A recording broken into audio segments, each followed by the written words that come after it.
What is going on, y'all?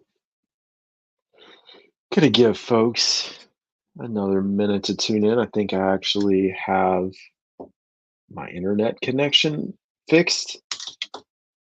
It's been quite a freaking journey trying to get this stuff recorded.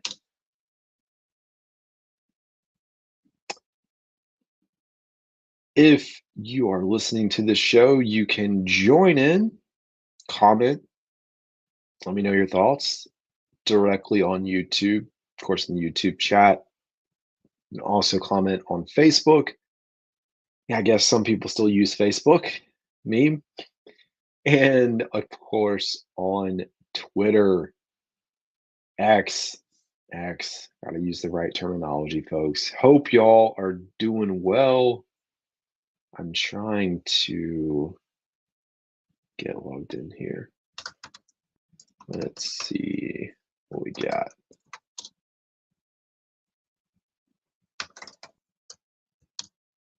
Last night, I went live, which y'all know, and did not realize how choppy everything was.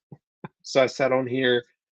One, I should have stopped and just like not recorded. So I recorded a podcast episode, then I went live because that's usually what I do. I just did the same thing, but today I feel confident in the technology.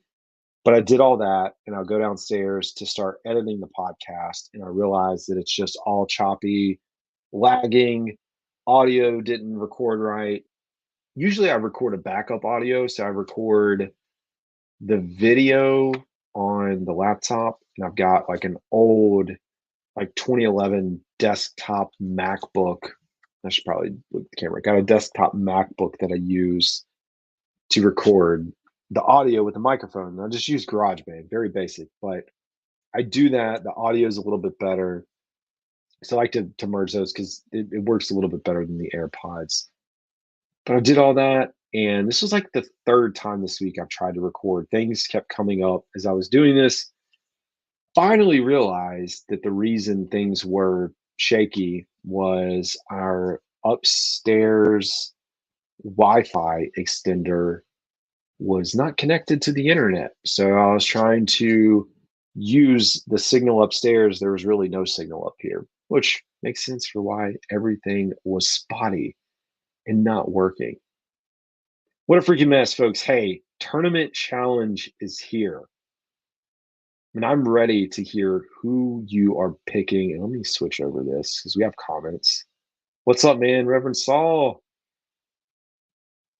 How are you doing, man? Hey, I did answer your question on the podcast I recorded. So thanks for reaching out. So I did a short mailbag giving away my top 3 picks or picks that I'd like to get. So I did answer that on the podcast today. And what's up, Antonio? I appreciate that, man. Panther Pride, always. Good to see y'all. Well, I guess y'all see me. Hey, few things. It's more like housekeeping. I use StreamYard. It's hit or miss. This week it was really ticking me off, right? As you can see, one of the things with it is the quality. So this is like 720 pixels. So what I use actually is I hook up my cell phone camera to the laptop and then there's a plugin called Cameo so that if I move around and things like that, like it focuses and moves with me, which is nice. Quality is only 720, which is very annoying considering you pay $25 a month for this thing. The feature functionality is great, like sharing, using it, but that part really makes me mad because I'm like, I should at least be able to get 1080 for what I'm paying for this thing. With that said, I'm exploring other options. One of them being Riverside. I am looking at Riverside. I explored it before, but it was really before I decided I was going down this path to create more content, to do live streams and things like this. But Riverside, one has 1080, which is nice. Yeah, OBS. Somebody else mentioned, I think it was the roll coverage pod. I think that's what he uses. I'm not technical, so I don't know that I'm sure I could pick it up and learn it. I'm more like, give me something out of the box that I can easily hit a button, record, move on. It was actually a big step for me to even get StreamYard before any of this. Like, one, I never did video, so it was all audio, which was super easy. But when I expanded to video, I would just record with the laptop or the desktop or my camera, and that was what I used. So now I've expanded it, added all the fun backgrounds, whatever you want to call it. But Riverside has the ability for call-ins. So people could call into the show. I don't know if that's a good thing or a bad thing to potentially have people calling into the show.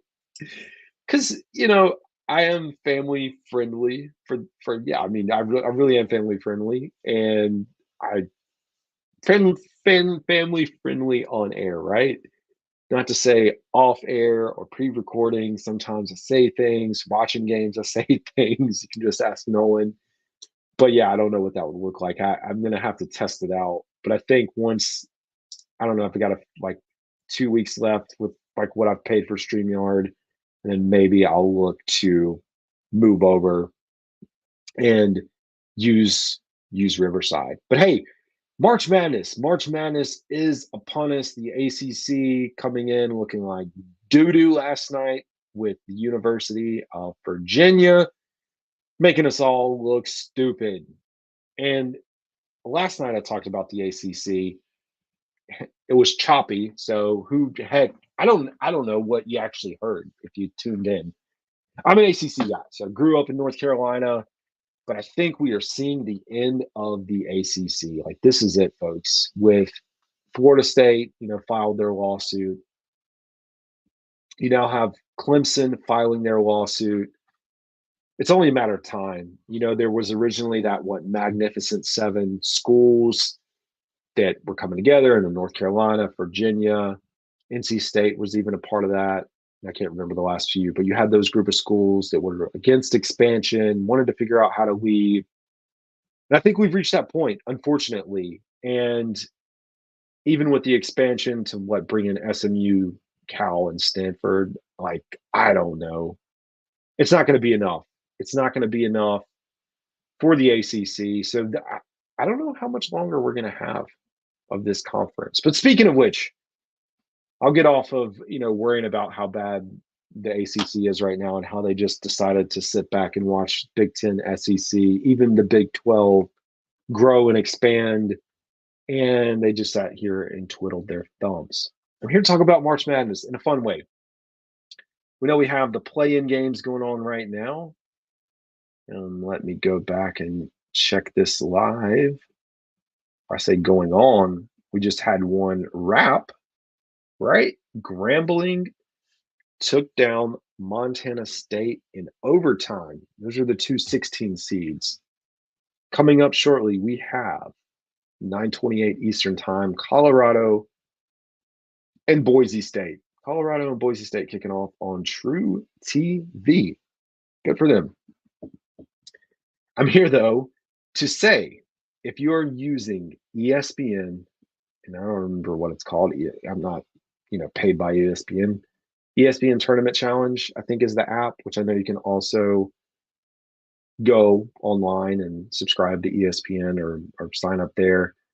If you're using it, I have opened up a Two Growls, One Roar group. So it's one entry per person, but you can join that group, please, if you want to join it. I think it'll be fun. And we have the group open. So it's open to the public. I originally had the group set up and required a password. And I'm like, why am I doing that? I don't need to lock it down on a password as long as it's like one person or one entry per person. So join that group. We're doing the men's bracket today. This year is the first time doing this. Probably could throw in, women's bracket, but I'm doing all this last minute. So didn't really plan. But if you join that, I think we've got almost 20 participants. I can't remember the last time I looked at the count in there, but it'll be fun. So I do have some of the family in, Nolan and my wife.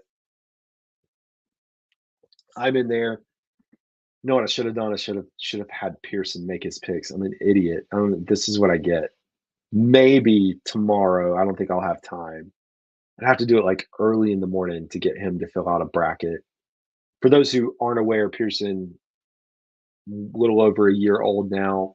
During football season, we had him do college football pick 'em, but we had him pick, because he was like 6, 7, 8 months, then even younger, just pick off of a piece of paper, and he'd either point to one, and that's who his selection was. And he did 9 games every week and came out a little over 50% for the season, right? This year, or for March Madness, I should have done that, but I don't know. I guess it's just part of me doing this. But join the tournament challenge if you'd like. The winner of the tournament challenge is going to get either a hoodie. So if you want a hoodie, I've got, oh, look at this. You can do it right now. Give me 1 second. I've got a Two Growls, One Roar hoodie, which this is what it actually looks like if you're interested. Hopefully I get that right on camera. So we have the hoodie available and a shirt. I've not ordered a shirt yet, so I don't know. I thought about changing the design a little bit, but I'll probably just keep this design and then do it on a shirt. But the winner gets that free, all for fun, right? You don't have to pay to enter.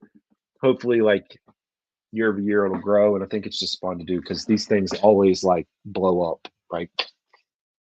Whatever you have set out, it just like after 1 or 2 games, your whole bracket just gets destroyed, which is always fun to do. So if you want to join along, feel free to do so. Oh yeah, sorry, I'm catching up, Reverend. I was bouncing around on different screens. One reason, yeah, I agree. Think it'd be good. Got that right, man. Big schools start leaving the ACC. It's bad news. I think it's going to happen. There you go. Spin an hour bit. Mhm. It's the way it happens, man. The way it happens.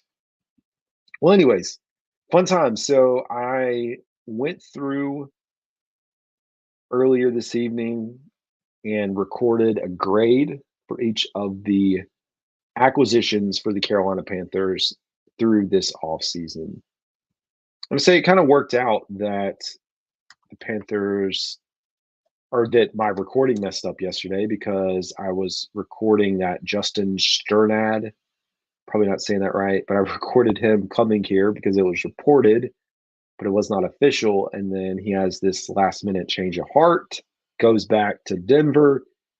So it all works out for the best. But to this point, I'm not going to actually share my screen, but I'll tell you I can do this. Everyone that we talk through, it's been quite a few acquisitions I say acquisitions because we're counting trades or a trade, right? Uh, these are all who we brought on. So again, JJ Jansen, Amir Smith Marset, Troy Hill, Raheem Blackshear, Deontay Johnson, Robert Hunt, Damian Lewis, Ashawn Robinson, Josie Jewell, Dane Jackson, TJ Wonham, Jordan Fuller, Kalavon.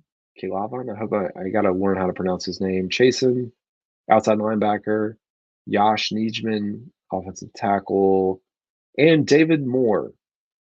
So that's everything that's been official on paper to this point. So I was actually looking back, and I think I quoted something incorrectly earlier.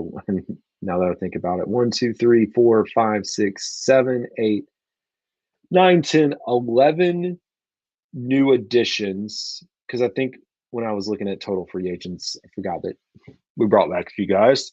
Panthers are bringing on 11 new additions. You're looking at 7 draft picks. That's where it is today. Someone posted earlier, like, do you think the Panthers are done? I don't think they're done. I mean, you can go back and look, and you look at every NFL team. We'll see players signed, continue to be signed from now up until the draft, after the draft. But I mean, you can go back and look at last year. So we know free agency kicks off March 13th, or did last year and this year, right? Good timing. But you go back and look, the first like week, you see a bulk of the signings. That's where, all the teams are really active, which is exactly what we just saw. Then you'll have some stragglers. So now as other players, like I talked about Chase Young going elsewhere, Mike Williams, you'll still have some veterans that are out there available on the market.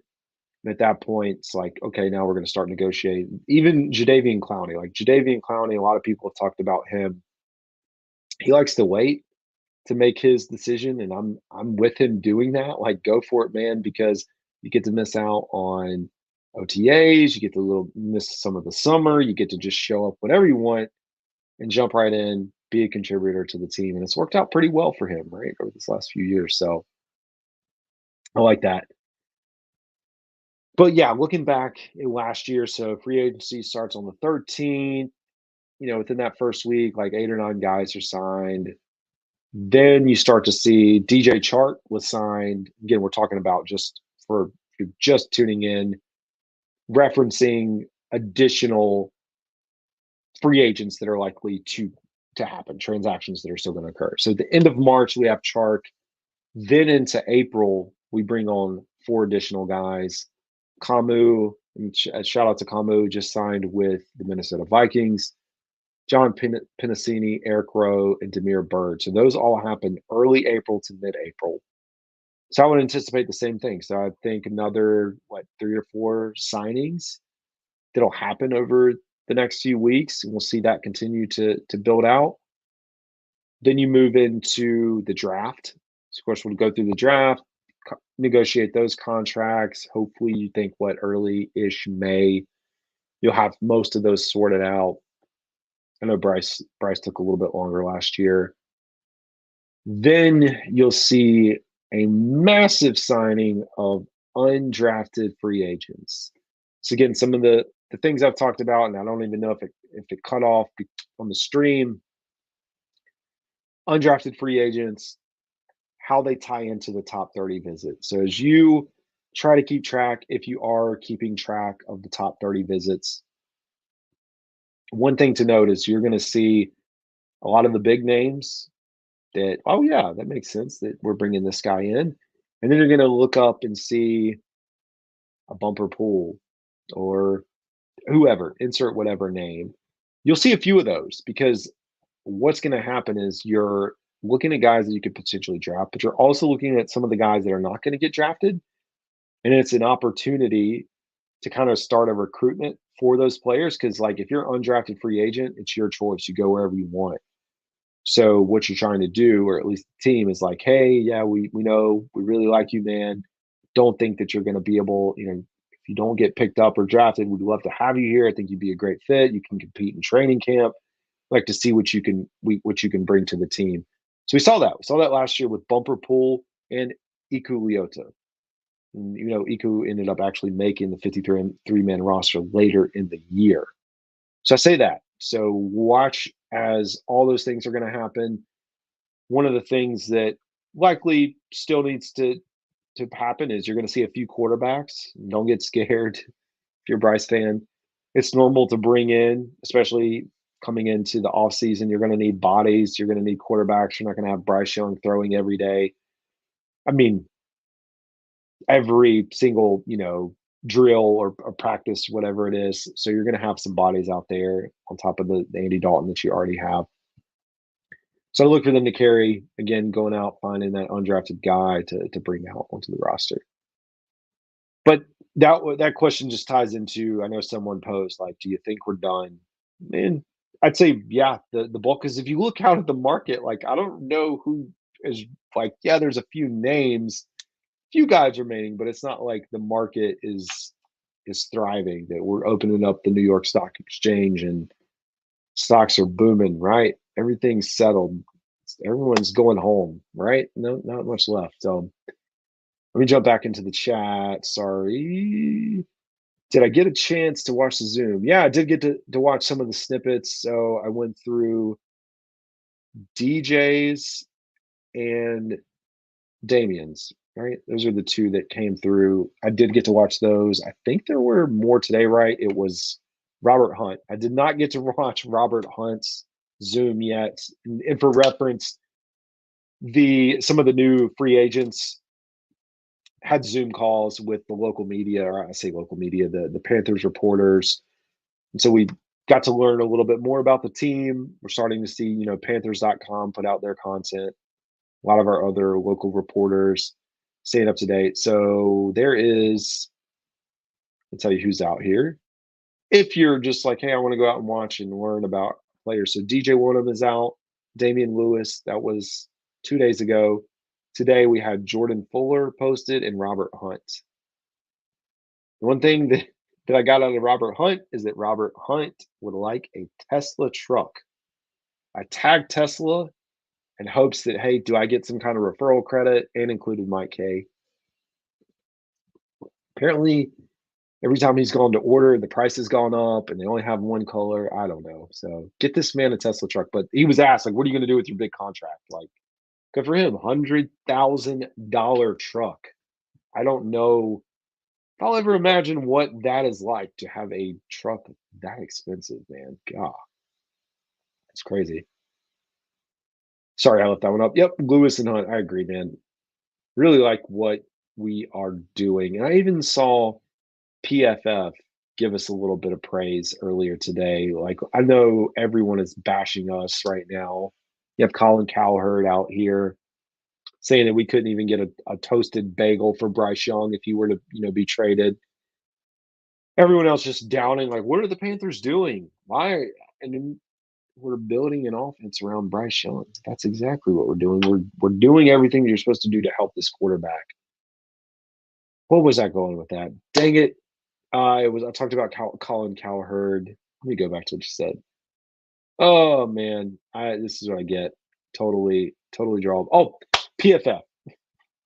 PFF. So PFF actually put together. I know I'm not a big PFF guy, but they put together like some of the best moves of the offseason, and they included the Panthers offensive line, right? I'm like, okay, we're getting a little bit of praise right there. Everybody else in the media just wants to bash us. Falcons made the list.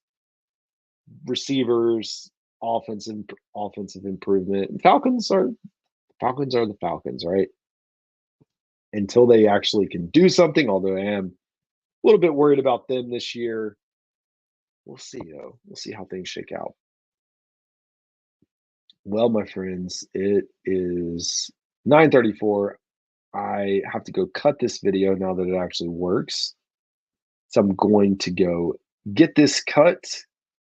And until then, like I said, if you want to join in on the fun, you can search for the Two Growls, One Roar group on ESPN Tournament Challenge.